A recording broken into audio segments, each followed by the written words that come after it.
কিছু স্বপ্ন, কিছু মেঘলা, কিছু বই টই ধুলো লাগা, কিছু ইচ্ছে সারা দিচ্ছে এই বসন্ত রাত জাগা।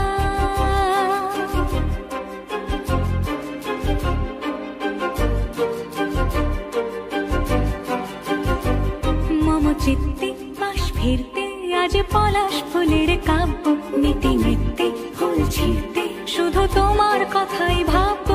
আজ হাওয়া বেপরোয়া দিল সন্ধে পাখির ঝাঁক, এই বিকেল আর বেলফুল হৃদ মাঝারে থাক।